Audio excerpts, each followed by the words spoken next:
Goa Organics వారి skin care, hair care, wellness products కోసం AP, తెలంగాణలో డిస్ట్రిబ్యూటర్లు కావాలను వివరాలకు స్క్రీన్ పైన ఉన్న నెంబర్కి కాల్ చేయండి. రోజంతా బాలుడి బగబగలతో జనం ఉక్కిరిబిక్కిరయ్యారు. నిన్న మొన్నటి వరకు 42 నుంచి 46 డిగ్రీల ఉష్ణోగ్రతలో జనాలు బెంబేలెత్తిపోయారు. కానీ మంగళవారం సాయంత్రం వాతావరణం ఒక్కసారిగా మారిపోయింది. అప్పటి వరకు ఎండ విపరీతంగా కాయగా నిమిషాల్లోనే వాతావరణం మారిపోయి మబ్బులతో చీకట్లు కమ్ముకున్నాయి. అక్కడక్కడ భీకర గాలులు వీచాయి. అనంతరం రాష్ట్ర వ్యాప్తంగా భారీ వర్షం మొదలైంది. దీంతో రాష్ట్రంలో ఆయా జిల్లాల్లో వాన దంచుకొట్టింది. తెలంగాణలో రాగల 5 రోజుల్లో తేలికపాటి నుంచి మోస్తరు వర్షాలు కురిసే అవకాశం ఉందని హైదరాబాద్ వాతావరణ కేంద్రం పేర్కొంది.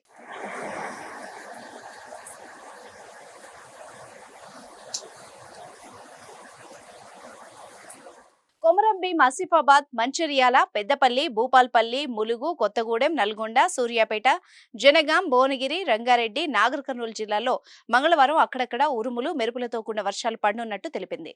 గంటకు 40 నుంచి 50 కిలోమీటర్ల వేగంతో ఈదురుగాలు వీస్తాయని పేర్కొంది. ఈ మేరకు ఆయా జిల్లాలకు వాతావరణ కేంద్రం ఆరెంజ్ అలర్ట్ ను జారీ చేసింది.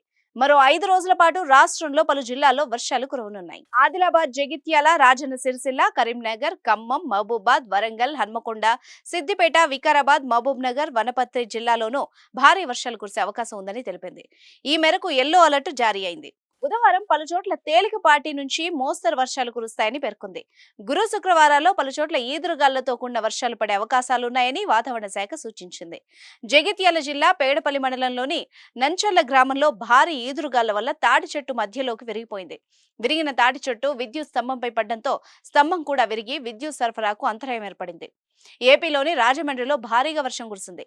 రోడ్లన్నీ జలమయం అయ్యాయి. రోడ్లపై ఎక్కడ చూసినా వర్షం నీళ్లే దర్శనమిచ్చాయి.